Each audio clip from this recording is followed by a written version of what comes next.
G'day, friends and fans.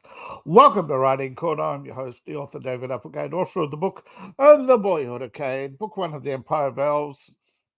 For again, I'd like to remind you that this channel is sponsored by you, the viewing audience. So please check out the links in the description below and consider not just buying my books, but becoming a patron today and helping out the channel. And of course, in the process, me. Also, please don't forget to like, share, and subscribe. Now, believe it or not, when it comes to grammar, there are quite a number of myths. And one of the current and long-lasting myths, of course, is ending a sentence with a preposition. And long-standing myth that you're not supposed to do so. Yet, despite logic, this myth has persisted and has tied writers up in knots with their heads spin, trying to simply avoid ending the prepositions sentence with a preposition, such as where are you going to? And of course, you'd ended up having to say where you're going, and that has persisted throughout time. It's so like active and passive voice. It's trying to change people's writing style to fit one perception, particularly if you use AI or AI-based tools such as grammar checkers. They don't adjust to your style, they adjust to the style of the programmer. Now, in the world of writing myths, where do they come from? Well, usually universities. I hate to say it, but most myths or problems with sentence structure comes out of business school, particularly universities, where they want a certain forceful, persuasive type of speech. And they see ending the sentence with preposition as weak, even though it is one of the traditional parts of speech in the English language. So what is a preposition? These are indicators of direction or placement in space, in, on, or forward, or towards, or performing a similar function in more abstract ways, such as of and for, and tend to indicate relationship with movement of some kind, such as in, over, of, for, with. Now, you often see attempts to completely rewrite sentences, particularly even those with common prepositions, such as, again, as I said, in, over, of, for, with.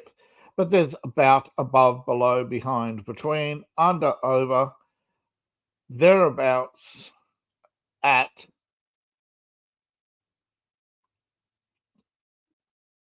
on, to. What are you on?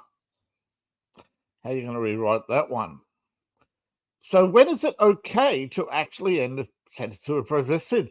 When actually you're using logical speech, it is unnecessary to be formal, and therefore adding an informal speech should allow a preposition to make it fit with the time, the tone of the writing and or the presumed speaker or the actual question.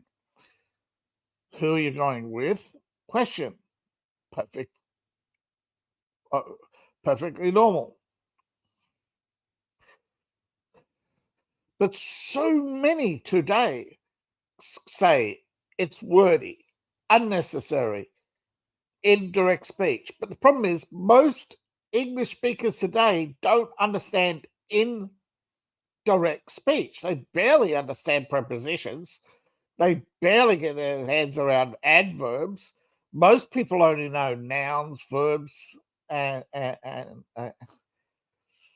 adjectives.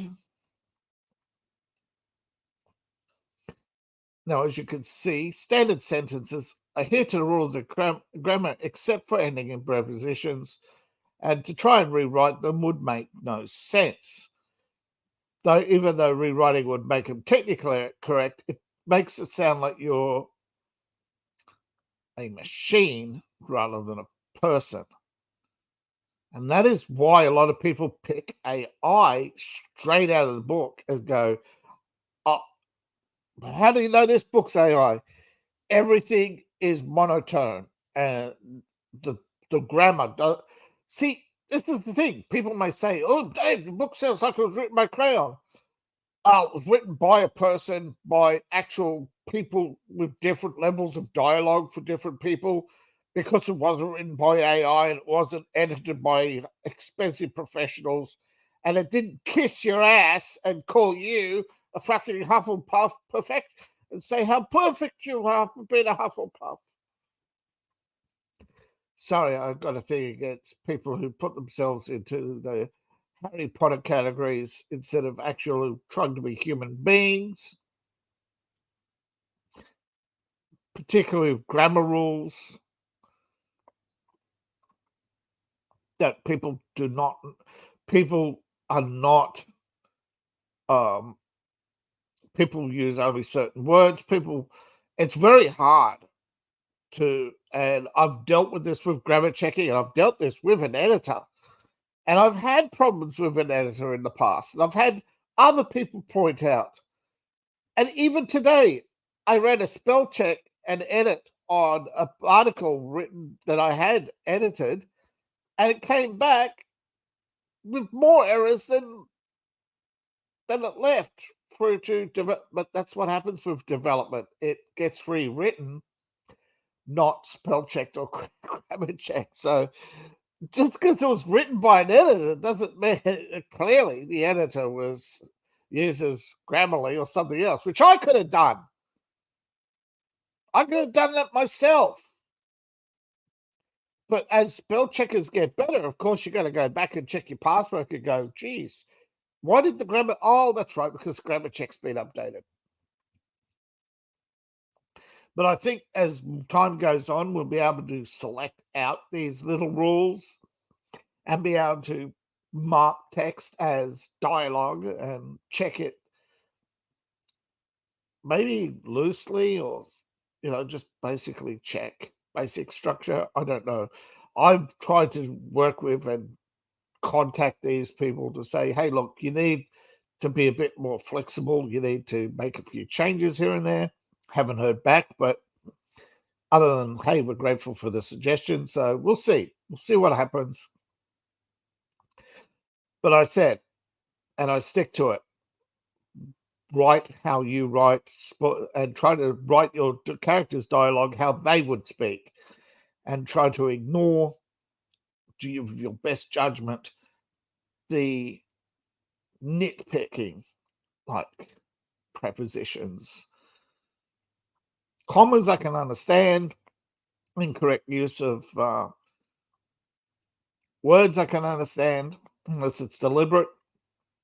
But I start to think that there's just this over perfectionist in society. But when it comes to fiction, yet you're so willing to have an A+ student go to university and become a doctor with less than 75% accuracy on something, on science and facts, because you value opinions more. So get your priorities straight. Get a little bit off the high horse when it comes to grammar. Grammar Nazis are the worst, and I hope you'll suffer the constant reality that people do not people will not adhere to your ridiculous rules, particularly that the myth of ending a sentence with a preposition appeared in Oxford about 300 years ago and has been contentious ever since, and more is falling out of favor. So beware of grammar myths. I'll try to debunk more of them, and go ahead, sound like a human being, and enjoy yourself and enjoy your writing. Thank you for watching. Please like, share, and subscribe. Don't forget YouTube, hit that notification bell.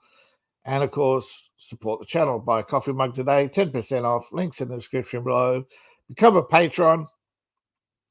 Get early access to my writing and support the channel. Of course, I have a second Patreon for RPG material based on my books. As for my books, they're in the link tree in the description below. Paperback, audiobook, and ebook. And of course, you can make a donation today. Please and thank you. See you in the next video.